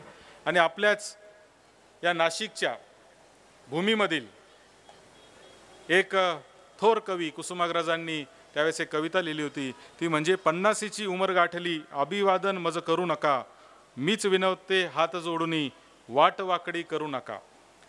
म्हणजे 50ची उमर ती भारत मातेची वेदना कवी कुसुमाग्रजांनी त्यांच्या त्या कवितेतून 50 वर्ष ज्यावेळेस 97 साली झाले त्यावेळेस मांडली होती. मग मी 50 वर्षाची झाली आहे परंतु मीच तुम्हाला अभिवादन करते, तुम्ही मला आता वेदना देऊ नका आणि तुमची वाट वाकडी करू नका, अशा देशाची परिस्थिती 97 साली कवी कुसुमाग्रजांना वाटली होती. आणि तीच परिस्थिती खरं तर पाहिलं तर कमी जास्त प्रमाणात आजही त्याच पद्धतीने चालू आहे. 2014ला आपल्या देशामध्ये नरेंद्र मोदींचं सरकार आलं. काँग्रेसचं 2009 ते 2014चं जे सरकार होतं त्याच्यामध्ये प्रचंड असे भ्रष्टाचाराचे आरोप झाले. 2G घोटाळा, कोळसा घोटाळा, असे अनेक घोटाळे झाले. लोकांना वाटलं की आता नवीन माणूस आणला पाहिजे, नवीन बदल झाला पाहिजे, गुजरातचं प्रगतीचं मॉडेल पाहिलं पाहिजे, ते देशात कसं आणता येईल ते पाहिलं पाहिजे. आणि नरेंद्र मोदींच्या नेतृत्वाखाली खरं तर 1985 नंतर पहिल्यांदा पूर्ण बहुमताचं सरकार जे आहे ते 2014 साली आलं आणि 2019ला पण आलं पूर्ण बहुमताचं. तोपर्यंत पूर्ण बहुमतात सरकार नव्हतं, एकमेकाच्या कुबड्या घेऊन आपलं सरकार चालवण्याचं काम चालू होतं. परंतु मोदीजींना त्या ठिकाणी पूर्ण बहुमताचं सरकार त्या ठिकाणी देण्याचं काम केलं. मगाशी मी जसं सांगितलं की इंदिरा गांधी या कणखर नेतृत्व होतं, निर्णय घेण्यामध्ये एकदम त्या सक्षम असायच्या. कणखर नेतृत्व जेव्हा असतं तेव्हा त्याला समजून सांगणं पण अवघड असतं. आणि मग तीच परिस्थिती आपण मोदीजींच्या कालावधीमध्ये पण पाहिली. अनेक निर्णय त्यांनी घेतले, काही आपल्याला आवडले, काही आवडले नाही. डिजिटल इंडियासारखा जो निर्णय होता, आपण पाहतो की नोटबंदी झाली. नोटबंदी कोणालाच आवडली नाही. नोटबंदीचे परिणाम काय झाले? नोटबंदीत त्यांनी सांगितलं होतं काळा पैसा जाईल, अमुक जाईल, तमुक जाईल, झालं नाही, ठीक आहे. परंतु त्या नोटबंदीच्या माध्यमातून डिजिटल इंडियाची जी मुवमेंट तयार झाली आणि आज आपण पाहतो की प्रत्येक व्यक्ती बँकेमध्ये जाण्याची सुद्धा आवश्यकता आपल्याला राहिलेली नाही. आज मोबाईलवरून आपण सगळी बँक चालवतो, मोबाईलवरून पेमेंट करतो. एखाद्या दुकानात एखादा दुकानदार जर तुमचा मित्र असेल आणि तो जर तुमच्याबरोबर कधी चहा प्यायला, नाश्ता करायला आला तर त्याच्या मोबाईलमध्ये 5-5 मिनिटाला आवाज येत असतो, तुझ्या खात्यात 5 रुपये जमा झालेत, तुझ्या खात्यात 10 रुपये जमा झालेत. कारण तो मोबाईल घेऊन फिरतो, त्याचं दुकान तिथं चालू असतं, तिथं कोणी गुगल पे केला की ह्याला लगेच मेसेज येत असतो. म्हणजे इतकं टेक्नॉलॉजी पुढं नेण्याचं काम डिजिटल इंडियाच्या माध्यमातून त्या ठिकाणी झालं. 370 कलम त्यांनी हटवला. या पूर्ण आपल्या देशामध्ये सगळे राज्य हे समान असले पाहिजे. काश्मीरची त्यावेळेची परिस्थिती वेगळी होती, परंतु आज काश्मीर आपल्या भारताचा भाग आहे, त्याच्यामुळे त्यांनाही आपल्याबरोबरचा विकासाच्या संधी मिळाल्या पाहिजे म्हणून 370 त्यांनी हटवण्याचं काम केलं. अनेक निर्णय त्यांनी घेतले, काही वादग्रस्त ठरतील. इंदिरा गांधींसारखंच नेतृत्व आहे, काही वादग्रस्त ठरतील, काही चांगले ठरतील. इकडं पण काही वादग्रस्त ठरतील, काही चांगले ठरतील. कारण ते कणखर नेतृत्व असल्यावर हे त्याचे परिणाम आणि दुष्परिणाम होत असतात. परंतु आपण पाहिलं की 1990च्या दशकामध्ये ज्या राम मंदिराची त्या ठिकाणी चळवळ सुरू झाली, ते ऐतिहासिक असं राम मंदिराचं निर्मिती देखील मोदीजींच्या काळामध्ये झाली. आणि तो देखील एक मला असं वाटतं की फार मोठा उत्सव आपल्या देशाच्या निमित्ताने झाला. अशा अनेक ऐतिहासिक गोष्टी मोदीजींच्या कालावधीमध्ये झाला. आणि हे चालू असतानाच 2020 आणि 21-22मध्ये फार मोठी अशी करोनाची लाट आपल्याकडे आली. म्हणजे 1947 ते 2047 भारताची जर प्रगती आपण पाहिली तर आरोग्याच्या बाबतीमध्ये आपला भारत 1947ला पोलिओमध्ये जगातला 1 नंबरचा देश होता आणि आज आपण पोलिओ मुक्त भारत करू शकलेलो आहे, हे आपलं यश आहे. आणि त्याच पद्धतीने कोविडच्या हाताळणीमध्ये सुद्धा 140 कोटी जनतेमध्ये कोविड जितक्या पद्धतीने आपले मृत्यू झाले, मला असं वाटतं की ते टक्केवारीच्या हिशोबाने ते अतिशय कमी झाले. नाहीतर म्हणजे मी त्यावेळेस गमतीत म्हणायचो की कोविड जर धारावीत शिरला तर काय करेल, पण तेच धारावीचं कोविडचं मॉडेल नंतर जगामधलं फेमस मॉडेल झालं. म्हणजे आपण जे समजतो तितकं लोक मागं राहिलेले नाहीत. प्रत्येकजण त्याच्यामध्ये आता सावध झालेला आहे, अलर्ट झालेला आहे आणि त्याच्यातून त्यांनी काम करतायत. 1985 नंतर खऱ्या अर्थाने मोदीजींच्या माध्यमातून स्थिर सरकार हे भारताला मिळालं आणि ते भारताचं जे स्थिर सरकार आहे ते मागचे 10 वर्ष त्या ठिकाणी काम करत आहे. मोदीजींनी सांगितलं की आपल्याला आता 2047ला विकसित भारत करायचं आहे. आता विकसित भारत करायचं आहे म्हणजे काय? लहानपणापासून आम्ही पाहत होतो 3 प्रकारचे देश असतात. एक अविकसित असतो, एक विकसनशील असतो आणि तिसरा विकसित असतो. लहानपणापासून भारत हा विकसनशीलच देश राहिलेला आहे. आपण कधी विकसित होण्याच्या दृष्टीने आपण पोचलेलोच नाही. आणि का नाही पोचलो? तर विकसित देश म्हणजे फक्त एअरपोर्ट चांगलं होणं किंवा रस्ते चांगलं होणं नव्हे, तर त्या सामान्य माणसाच्या जीवनामध्ये जो बदल झाला पाहिजे, आर्थिक सक्षमीकरण त्याचं जे झालं पाहिजे, आरोग्याच्या शिक्षणाच्या सुविधा ज्या उपलब्ध झाल्या पाहिजे, ते सगळे जे पॅरामीटर्स असतात जगाचे, त्या जगाच्या पॅरामीटरमध्ये आपण कुठंतरी कायम कमी पडत राहिलेलो आहे. आजही कमी पडतोय. म्हणूनच मी मागाशी बोललो की डॉक्टर APJ अब्दुल कलामांनी जेव्हा आपल्याला सांगितलं की 2020 साली भारत महासत्ता होईल, त्यावेळेस आम्हाला स्वप्न वाटलं, परंतु ते स्वप्न पूर्ण करण्यासाठी ज्या ज्या गोष्टी करणं गरजेचं होतं त्या आम्ही करू शकलो नाही. आजही 2047ला भारत विकसित झाला पाहिजे आपण जेव्हा बोलतो त्यावेळेस मला असं वाटतं की आजही माझ्यासारख्या कार्यकर्त्याला असं वाटतं की खूप मोठं दिव्य स्वप्न आहे.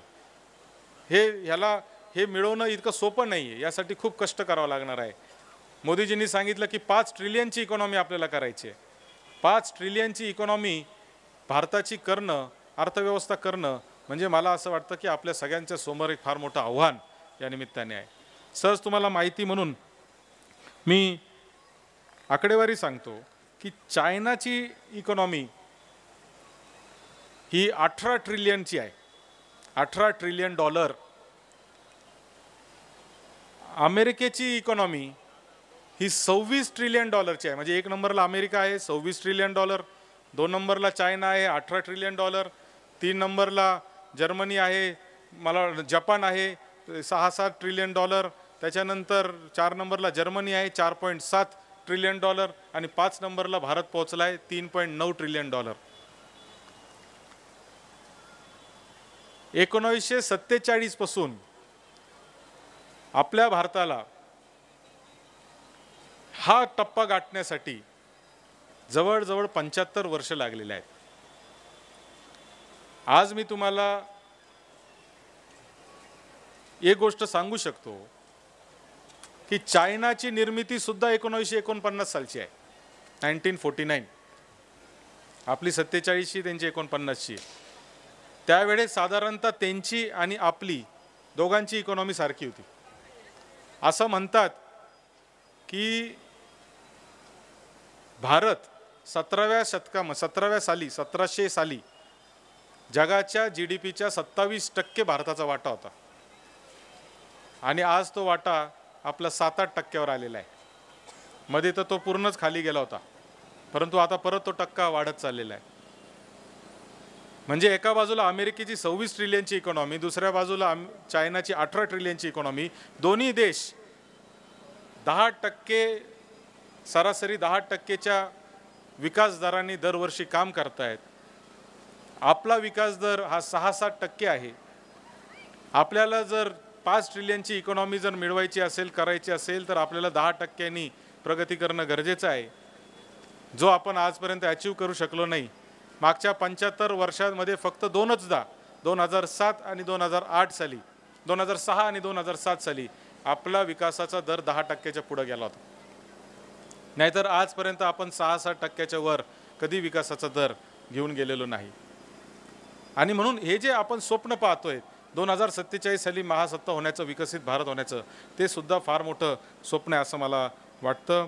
आणि म्हणून खरं तर 1947 पासून 1976 पर्यंत म्हणजे 29 वर्ष आपल्याला लागले 100 बिलियनची इकॉनॉमी करायला. 100 बिलियनची म्हणजे 8,50,000 कोटीची साधारणतः आजच्या व्हॅल्यूमध्ये. त्यावेळेस ती व्हॅल्यू फार कमी असेल, परंतु ती 2-2.5 लाख कोटीची इकॉनॉमी तयार करायला त्यावेळेसच्या आपल्याला किती वर्ष लागले? तर 29 वर्ष लागले होते. आणि म्हणून हा जो आपला विकासाचा दर आहे, हा जो स्पीड आहे, हा इतका स्लो आहे की या स्पीडमध्ये म्हणजे इथं बसलेले कितीतरी लोक माझ्यासह हा भारत महासत्ता पाहू शकतील का नाही, हा माझ्यापुढं फार मोठा प्रश्नचिन्ह आहे.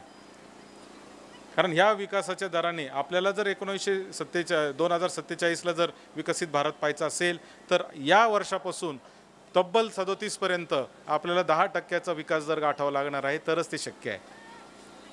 5 ट्रिलियनची इकॉनॉमी आपण म्हणतो, आपण 5 ट्रिलियनची इकॉनॉमी करण्यामध्ये सगळ्यात मोठं जर योगदान कोणाचं असेल तर ते आपल्या लोकसंख्येचं आहे. म्हणजे आपली लोकसंख्या ही आपल्यासाठी विकनेस पण आहे आणि स्ट्रेंथ पण आहे. आता तिथे मार्क झुकरबर्ग, फेसबुकचा मालक, आपल्याकडे येतो, मोदीजींना भेटतो, फोटो काढतो. म्हणजे त्याला काय मोदीजी फार आवडतात म्हणून नाही, तर फेसबुकचे अमेरिकेपेक्षा जास्त युजर भारतात आहेत. त्याचा धंदाच इथं आहे. इलॉन मस्कला इथं यायचं आहे. काय यायचं इथे? कारण ह्या 140 कोटी लोकांमध्येच त्याची गाडी घेण्याची, टेस्ला गाडी घेण्याची ताकद आज निर्माण झालेली आहे. आणि म्हणून ही जी 140 कोटी लोकांची जी लोकसंख्या आहे, ही लोकसंख्या इतकी मोठी मार्केट तयार झालेली आहे की आता आपलंच डोमेस्टिक मार्केट आपल्याला इतकं मोठ्या प्रमाणावर काम करतं आहे की आपल्याला काही वर्षांनी खरं तर निर्यातीची सुद्धा गरज लागणार नाही अशी परिस्थिती आहे.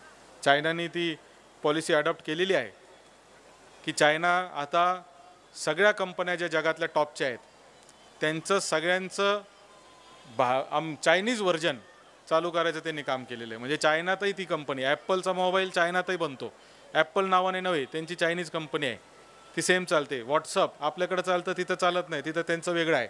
प्रत्येक गोष्ट त्यांनी वेगळी केली, कारण त्यांचं म्हणणं आहे की आमचीच कंपनी आणि आमचंच मार्केट, आम्ही कशाला बाहेरच्याला पैसे कमवून देऊ.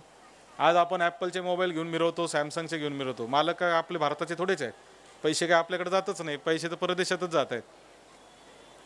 त्याच्यामुळे ही पॉलिसी चायनाने केली. खरं तर ही जी इकॉनॉमीची ग्रोथ आहे, मला असं वाटतं की ही अत्यंत महत्त्वाची ग्रोथ आहे आणि ती ग्रोथ जोपर्यंत, जो विकासाचा दर जोपर्यंत होत नाही तोपर्यंत आपण पुढे जाऊ शकत नाही.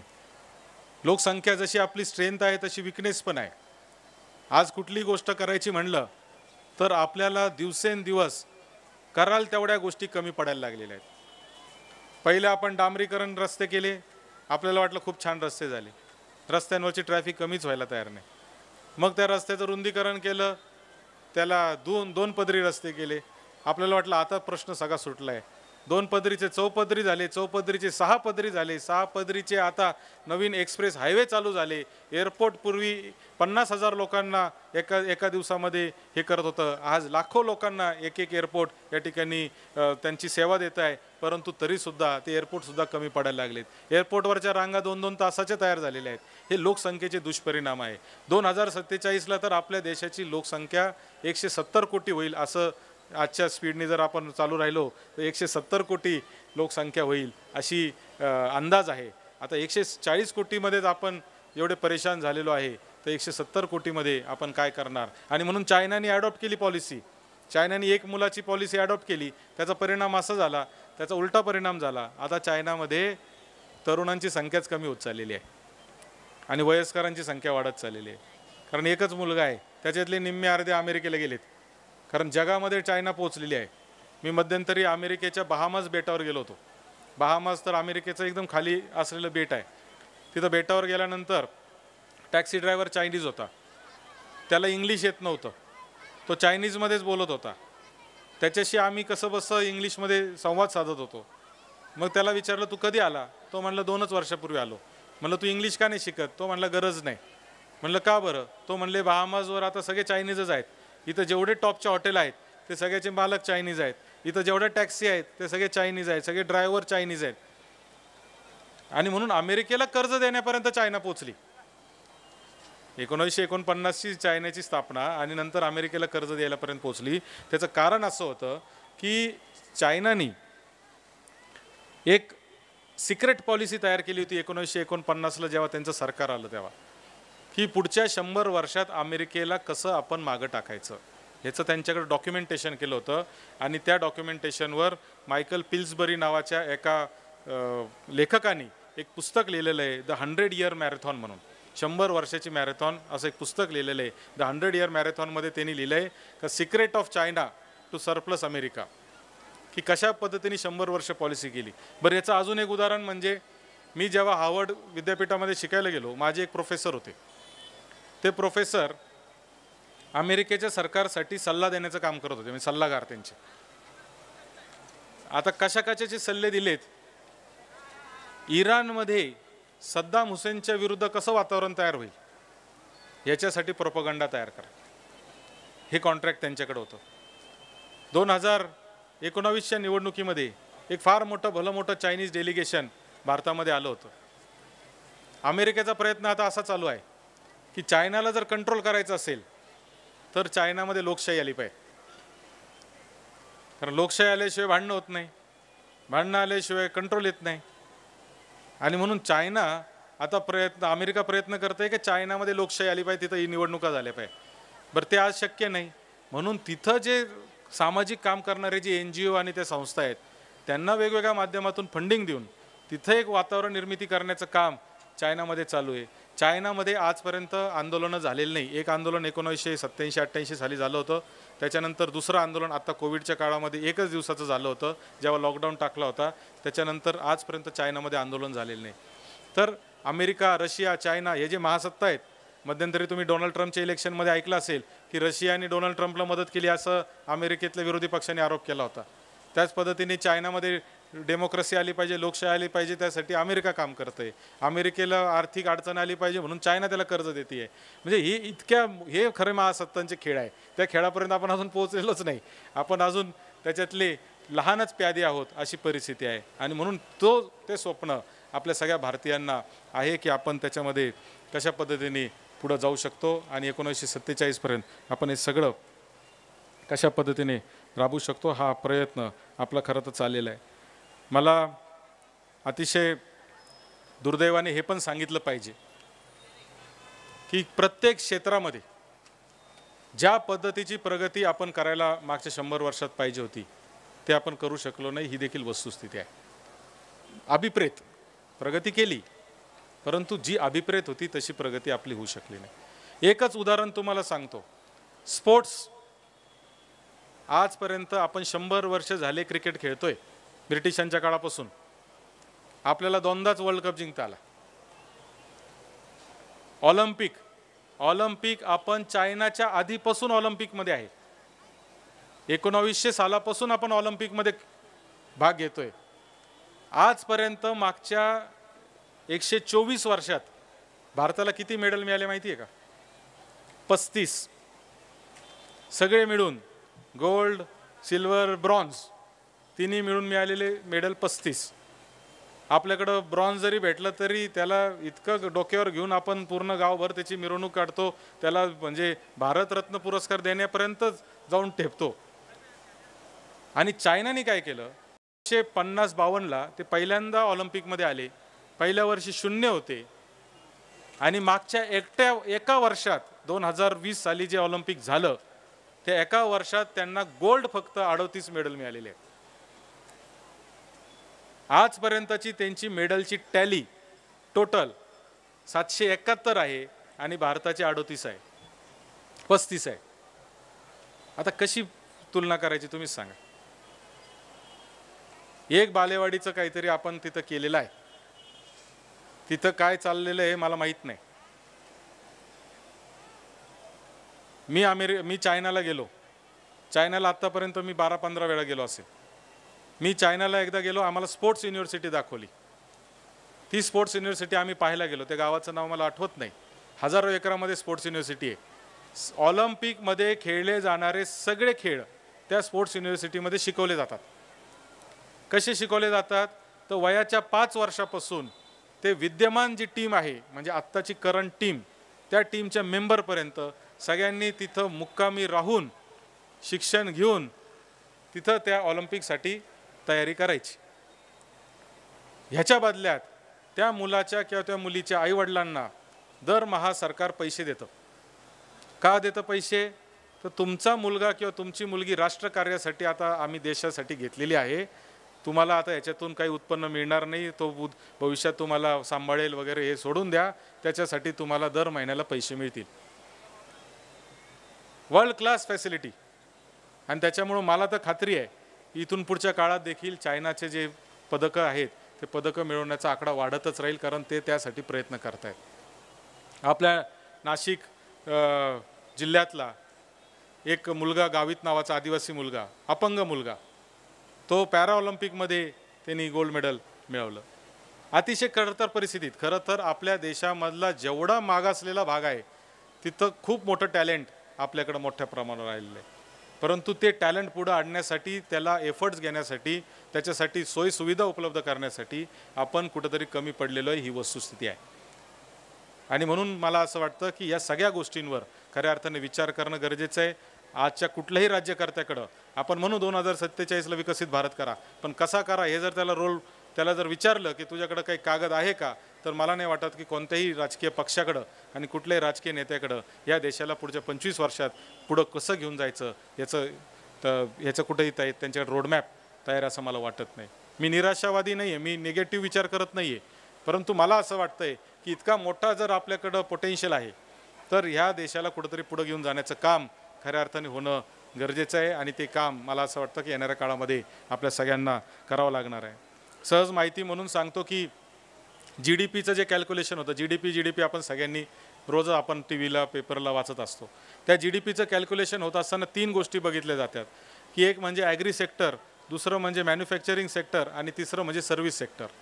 1950 साली ॲग्री सेक्टरमध्ये 72% म्हणजे ॲग्री सेक्टरचा वाटा होता GDPमध्ये, 72%.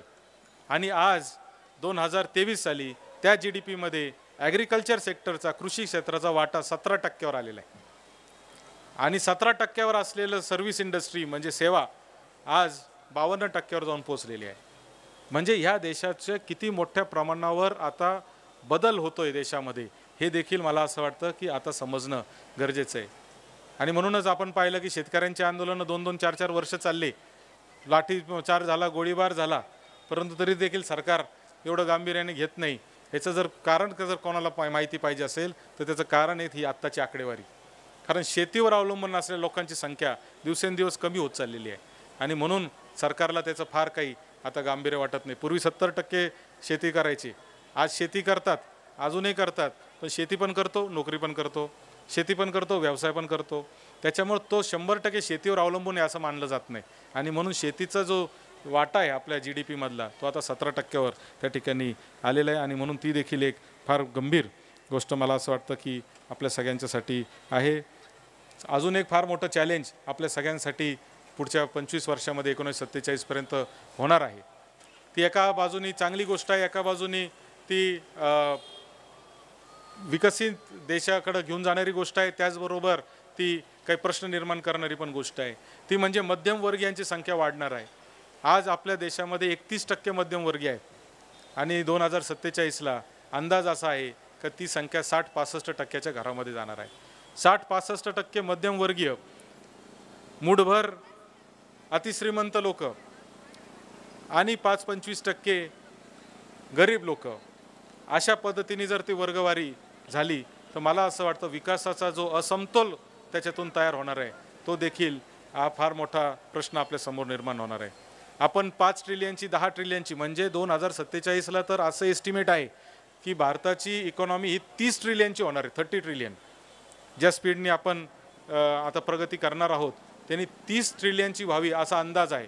आता 30 ट्रिलियनमध्ये जर ते सगळे 30 ट्रिलियन फक्त 2% लोकांच्याच जर हातात गेले आणि 98% लोक फक्त त्यांच्याकडं कामच करत राहिले तर मला असं वाटतं की कुठंतरी विकासाचा फार मोठा असमतोल त्याच्यातून निर्माण होऊ शकतो. आज छोटं उदाहरण घ्यायचं झालं तर या देशामध्ये कितीतरी राज्य, बिहार असतील किंवा अनेक काही राज्य असतील, झारखंड असतील, त्यांचा GDP खूप कमी आहे. महाराष्ट्राचा GDP खूप मोठा आहे. महाराष्ट्राचा वाटा विकासामध्ये खूप मोठा आहे. देशामध्ये आपण आर्थिक खूप मोठं ताकद देतो. आता महाराष्ट्राचा जर हिशोब केला आणि मुंबई जर बाजूला काढली तर रेस्ट ऑफ महाराष्ट्र ज्याला म्हणतो आपण त्याचा वाटा एकदम कमी आहे आणि मुंबईचा वाटा एकदम जास्त आहे.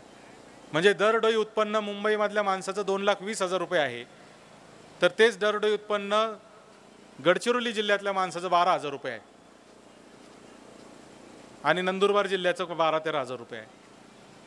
आज आपल्या नाशिक जिल्ह्याची जर आपण चर्चा केली तर नाशिक जिल्ह्यातल्या, नाशिक शहरातल्या माणसाचं राहणीमान आणि तुमच्या इथून 50-60 किलोमीटरवरच असलेल्या पेठ सुरगाणा भागामधलं आजची परिस्थिती ह्याची जर तुलना आपण केली किंवा निफाडशी जर तुलना त्यांची केली किंवा सिन्नर तालुक्याशी त्यांची तुलना केली, दिंडोरी तालुक्यातल्या काही विकसित भागाच्या लोकांशी जर त्यांची तुलना केली तर किती मोठा असमतोल फक्त आपल्या जिल्ह्यामध्ये देखील तयार झालेला आहे हा आपल्याला कळेल. आणि म्हणून मला असं वाटतं की 2047ला हा देश महासत्ता होत असताना आपल्याला ह्याची देखील काळजी घेणं गरजेचं आहे की आपण कशा पद्धतीने हा समतोल याच्यामध्ये साधू. 5 ट्रिलियनची इकॉनॉमी झाली पाहिजे, 50 ट्रिलियनची इकॉनॉमी झाली पाहिजे, पण त्याचा वाटा, त्याच्यामध्ये योगदान हे प्रत्येक भारतीयाचं असलं पाहिजे आणि त्याचा लाभ देखील प्रत्येक भारतीयाला पोहोचला पाहिजे. तरच खऱ्या अर्थाने मला असं वाटतं की आपला देश हा विकसित देश असं आपण मानू शकतो. फक्त गरीब श्रीमंत दरी जर आपण वाढवत राहिलो तर मला असं वाटतं की कुठंतरी हा फार मोठा भेदाभेद निर्माण होईल आणि त्याच्यामधून आपल्या देशामध्ये येणाऱ्या काळामध्ये अराजकता माजल्याशिवाय सुद्धा राहणार नाही. ही देखील एक चिंतेची बाब आहे. कारण जे देश 1947 ते 2024मध्ये जे आपल्या पुढं होते GDPमध्ये, इटलीसारखा देश होता किंवा बाकीचे जे देश होते ते मागं का पडले याचा देखील आपण अभ्यास केला पाहिजे. जर्मनीसारखा देश का मागं पडतो आहे, इटलीसारखा देश मागं का पडतो, ब्रिटन का बरं मागं पडले.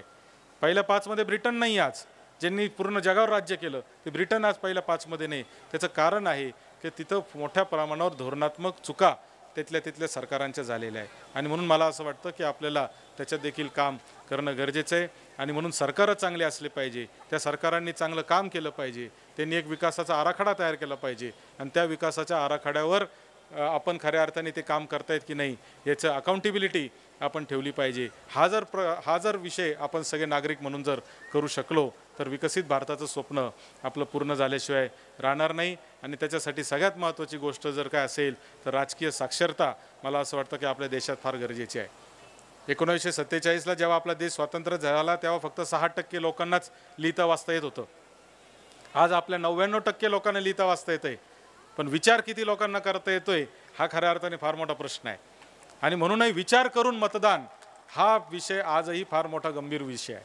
50% लोक तर मतदान केंद्रामध्ये बटन दाबताना ठरवता की कोणाला बटन दाबायचं. म्हणजे मला तर इतका मोठा प्रश्न पडला. मी आता सगळीकडच्या निवडणुका करून आलोय, बऱ्याच निवडणुका मी केल्या. लोक म्हणतात चिन्हाचा परिणाम पडेल बरं का. म्हणलं चिन्हाचा परिणाम पडेल नाही, ते तुतारी पोचू शकत नाही, मशाल पोचू शकत नाही, अमुक पोचू शकत नाही. ह्याचं चिन्ह चुकलं. अमुकने कमळ घेतला असतं तर निवडून आला असता. मी म्हणलं हा आपला देश 100% साक्षर झाला आहे. अर्थात 1947ला जेव्हा चिन्ह दिले आपल्या नावांपुढं तेव्हा लोकांना लिहिता वाचता येत नव्हतं म्हणून चिन्ह दिलं होतं. आज सगळ्यांना लिहिता वाचता येते तरी चिन्हाचा परिणाम आहे. अशी जर परिस्थिती असेल तर मला असं वाटतं कुठंतरी उदासीनता आपली सगळ्या राजकीय बाबतीमध्ये आहे असं म्हणलं तर चुकीचं ठरणार नाही. आणि म्हणून विचार करून मतदान करणे आणि मतदान करून चांगलं सरकार देणे, स्थिर सरकार देणे, राजकीय स्थिरता या देशामध्ये असणे आणि त्याच्यातून प्रगती करणे मला असं वाटतं की अत्यंत गरजेचं आहे. आणि म्हणून या व्यापक विषयाला खरं तर या निमित्ताने माझी उजळणी झालेली आहे. मी बेनी साहेबांचा आभार मानतो की 1947 ते 2047 असा विषय ज्यावेळेस आमच्या चर्चेतून आला त्यावेळेस मला त्याची व्याप्ती एवढी वाटत नव्हती. परंतु मी जसं मी 47पासूनचं वाचायला लागलो तर मला असं वाटायला लागलं की आपण आता त्याच्या मागं थोडं गेलं पाहिजे, त्याच्या मागं थोडंसं गेलं पाहिजे. पण शेवटी वेळेची मर्यादा असते आणि म्हणून आपल्याला सगळ्या गोष्टी मांडता येत नाही. नाहीतर पंडित नेहरूंचं डिस्कवरी ऑफ इंडिया पुस्तक जर वाचलं तर आधुनिक भारताचा इतिहास म्हणजे वाचण्यासारखा आहे की आधुनिक भारताचा इतिहास, प्राचीन भारताचा इतिहास आणि आत्ताच्या 1947च्या नंतरचा भारताचा इतिहास आणि आता 2000 नंतरच्या भारताचा इतिहास हे सगळे भारताचे जे चढता आलेख आहे मला असं वाटतं की हा फार मोठा विषय आहे. मध्यंतरी मी एक लेख लिहिला होता. त्या लेखामध्ये लिहिलं होतं की मागच्या दिवाळीला जगामध्ये 100 ठिकाणी दिवाळी साजरी झाली. म्हणजे मोठ्या मोठ्या राष्ट्राध्यक्षांनी दिवाळी केली. आपण सगळीकडे वाचलं असेल. अमेरिकेमध्ये झाली, रशियामध्ये झाली, सगळ्या राष्ट्राध्यक्षांनी केली. तर त्याच्यावरून मला एक जणांनी प्रश्न विचारला की ही एवढी दिवाळी का साजरी झाली असेल. त्यावेळेस त्याचे 2 कारणं मी त्यांना सांगितले. एक म्हणजे भारत म्हणजे मोठी बाजारपेठ आहे. त्या बाजारपेठेला कोणी आता नजरअंदाज करू शकत नाही. ज्याला व्यवसाय करायचा आहे, ज्याला जगात धंदा करायचा आहे, ज्याला जगामध्ये पैसे कमवायचे त्याला भारताला नजरअंदाज करता येणार नाही. कारण 140 कोटी लोकांचा एवढा मोठी बाजारपेठ आणि पैसे असलेल्या लोकांची बाजारपेठ मला नाही वाटत की आता जगात कुठं राहिलेली आहे. आणि दुसरा महत्त्वाचा मुद्दा की भारतीय जे आता त्या देशामध्ये गेलेले आहेत ते सुद्धा तिथं जाऊन आता वोट बँक तयार झालेले आहेत. अमेरिकेमध्ये, ब्रिटनमध्ये, कॅनडामध्ये भारतीय लोक आज निवडणुकीच्या राजकारणात आलेत. UK तर पंतप्रधान भारतीय वंशाचा आहे. तिकडं कॅनडामध्ये त्यांचा संरक्षण मंत्री भारतीय वंशाचा आहे. अमेरिकेमध्ये यावेळेस रिपब्लिकन पार्टीकडून लढणारा एक उमेदवार भारतीय वंशाचा आहे. म्हणजे इतके भारतीय आता छोट्या छोट्या, हे तर आपण मोठ्या देशांचं नाव घेतलं, आफ्रिकेसारख्या देशामध्ये सुद्धा इतक्या मोठ्या प्रमाणावर भारतीय पोचलेत. 8, 9, 10, 12, 15% त्यांची लोकसंख्या झालेली आहे. आणि त्याच्यामुळे तुम्हाला माहिती आहे की निवडणूक असेल तर 10% लोकसंख्या किती महत्त्वाची असते. आणि त्याच्यामुळं कोणताही देश आता भारतीयांपासून लांब राहू शकत नाही. आणि भारताचा हाच इतिहास मला असं वाटतं की भारताला आता 2047कडे घेऊन चाललेला आहे. 100 वर्ष ज्यावेळेस भारताला पूर्ण होतील तेव्हा भारत महासत्ता झाल्याशिवाय राहणार नाही, विकसित देश झाल्याशिवाय राहणार नाही, अशीच आशा आपण आजच्या निमित्ताने करूया. आणि आज मला इथं संधी या व्यापक विषयावर बोलण्याची दिली त्याबद्दल मी सगळ्या संयोजकांचे, वसंत व्याख्यानमालेचे आभार मानतो आणि थांबतो. धन्यवाद. जय हिंद, जय महाराष्ट्र.